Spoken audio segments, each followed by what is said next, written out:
İranda artan küçə etirazları getdikcə ənənəvi repressiya üsullarına daha davamlı olur və hakimi elita daxilində daxili parçalanmaya səbəb ola bilər. Berlində yerləşən Yaxın Şərq və Qlobal Nizam Mərkəzinin direktoru, siyasi analitik Əli Fətullah Nejad hesab edir ki, İranda baş verən nümayişlər yeni mərhələyə çatıb və hakimiyyət elə bir vəziyyətlə üzləşə bilər ki, onların adətən istifadə etdiyi baskı alətləri yetərsiz qalsın. O, bu fikirləri CNN-ə verdiyi müsahibədə səsləndirib. Onun sözlərinə görə əsas amil təkcə etirazların miqyası deyil, həm də onların zaman baxımından davamlı olmasıdır. Əgər bu kütləvi küçə etirazlarının cibri davam edərsə, repressiya getdikcə daha çətin, hətta qeyri-kafi olacaq, deyə ekspert bildirib. Analitik hesab edir ki, etirazların davam etməsi hakim sistemin öz daxilində gərginliklərə yol aça bilər. Bu, həm siyasi elita, həm də rejimin qorunmasında ənənəvi olaraq əsas rol oynayan repressiv aparat üçün keçərlidir. Nəticə etibarilə bu vəziyyət hakim elita və repressiv aparat daxilində parçalanmaya zəmin yaradacaq. Çünki onlar anlayacaqlar ki, bu prosesi geri çevirmək mümkün deyil, deyə mənbə qeyd edib. Fətullah Nejad vurğulayır ki, hakimiyyət zor tətbiq etməklə etirazları müvəqqəti olaraq yatıra bilsə belə bu strateji qələbə sayılmayacaq. Onun fikrincə mövcud böhranın kökləri sistemlidir. Burada cəmiyyətin dərin sosial, iqtisadi və siyasi narazılıqları, struktur islahatlarının olmaması və rejimin böhranla çıxış üçün inandırıcı bir model təqdim edə bilməməsi əsas rol oynayır. Bu kontekstdə kütləvi informasiya vasitələri İranın son şahının oğlu Rza Pəhləvinin ölkəyə qayıdaraq Ayətullah rejiminin devrilməsinə rəhbərlik etməyə hazır olduğunu bəyan etdiyini xəbər veriblər. O, nümayişçiləri etirazları gücləndirməyə və hakimiyyəti ələ keçirməyə doğru irəliləməyə çağırıb. Əhəvi iqtisadiyyatın əsas sahələrində çalışan işçiləri nəqliyyat, neft, qaz sənayesi və enerji sektorunu ümumi təhdilə batmamağa səsləyib. O, həmçinin bütün vətəndaşları milli simvollarla küçələrə çıxmağa, şəhər mərkəzlərini ələ keçirib saxlamağa və onları etiraz hərəkatının dayaq nöqtələrinə çevirməyə çağırıb. Əhləvi bəyanatının ayrıca bir hissəsini təhlükəsizlik qüvvələrinin üzvlərinə ünvanlayaraq onu rejimin repressiv maşını adlandırdığı strukturların əmr və fəaliyyətlərini sabotaj etməyə çağırıb.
Regional məğlubiyyətlər, iqtisadi böhran və daxili təzyiqlər fonunda İran siyasi dəyişikliklərin astanasında dayanıb.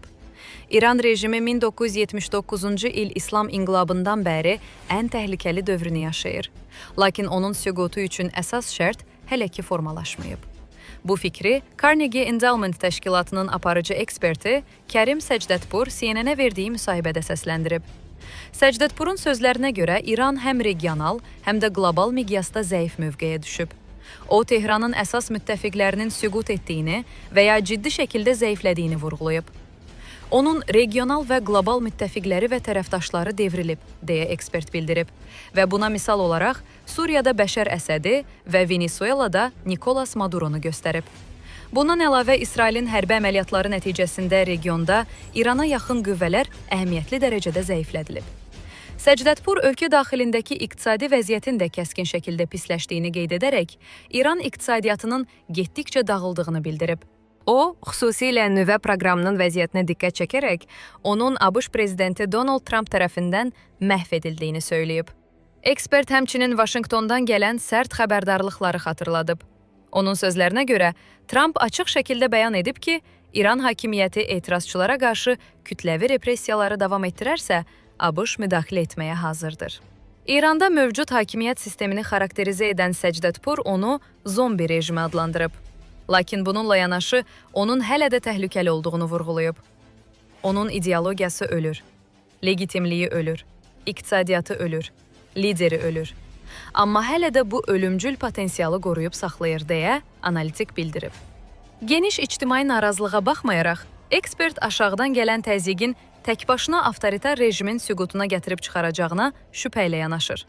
Onun fikrincə, həlledici amil hakimiyyətin ən yuxarı səviyyələrində. İnqilabi proseslərin proqnozlaşdırılmasının çətin olduğunu vurğulasa da, Səcdətpur qeyd edib ki, həm xalqın, həm də rejimin özü mövcud vəziyyətin davamlı olmadığını dərk etdiyi üçün İran siyasi transformasiya həddinə çatıb. Hazırki etiraz dalğasını fərqləndirən əsas cəhət təkcə etirazçıların nə tələb etməsi deyil, həm də rejimin bu etirazları zərərsizləşdirmək qabiliyyətinin zəifləməsidir.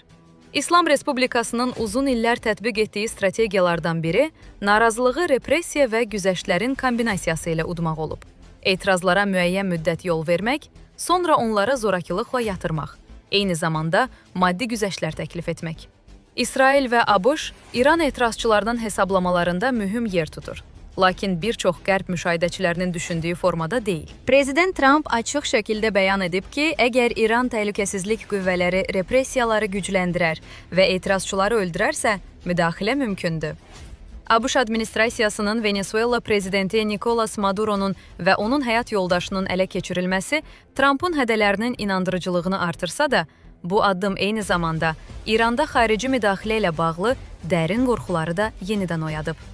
İranlılar küçələrə çıxdığı bir vaxtda İsrail və ya ABŞ tərəfindən hərbi müdaxilə demək olar ki, mütləq şəkildə rejimin xeyrinə işləyərdi.